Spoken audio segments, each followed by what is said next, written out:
Unit 5. Listening. Exercise 3. Hello. Each week in Wildlife Matters, we look at ways in which local people are helping their environment. Today I've come to Broadland School to talk to head teacher Richard Sandland about his plans to create a wildlife area in the school grounds. Hi, Richard.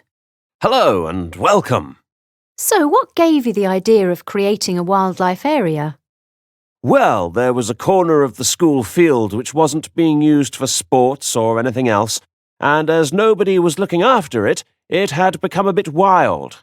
I was looking at it one day when I noticed how many butterflies and other insects were buzzing around the area. It was full of wildlife.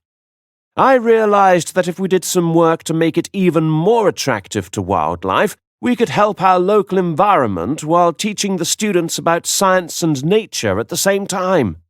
So tell us about what you and the students are planning to do.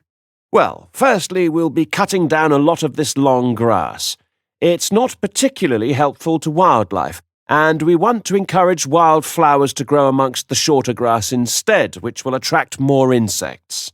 We'll be planting a few trees, which will attract birds, and in the middle, we're going to have a pond. Will the students be doing a lot of the work themselves? Oh yes, they'll be doing most of it. We start this weekend and we've got a large group who can't wait to throw themselves into the project. It'll have to be done after school or on Saturday mornings, but fortunately that hasn't put them off. Lots of them are interested in nature conservation, so they see it as an exciting hobby. Have you needed to get expert advice on creating the wildlife area? Yes, I'd had the original idea, but I didn't really know how to put it into action. An expert from the local wildlife society came to talk to the school and helped us to plan what we would do. The students got really excited because they were able to suggest their own ideas and get involved in the planning. Will you be able to use the wildlife area to teach normal school subjects? Yes, indeed.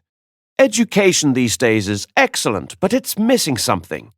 Children don't learn the vital connection between themselves and the natural world anymore. When I was young, we were always going on nature walks, learning about trees and birds and so on, and although students have lots more choice of subjects these days, they lack that connection. We'll still be teaching them everything they need to learn, but we'll be using the wildlife area as our inspiration and as a useful resource. I can't wait to come back in 6 months' time and see how it's looking.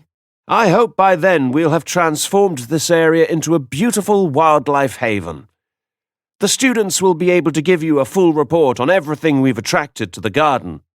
In the meantime, they'll be writing regular blogs for the school's website, and I'll be keeping a photographic record of every stage. It's very exciting. Best of luck, Richard. Thanks.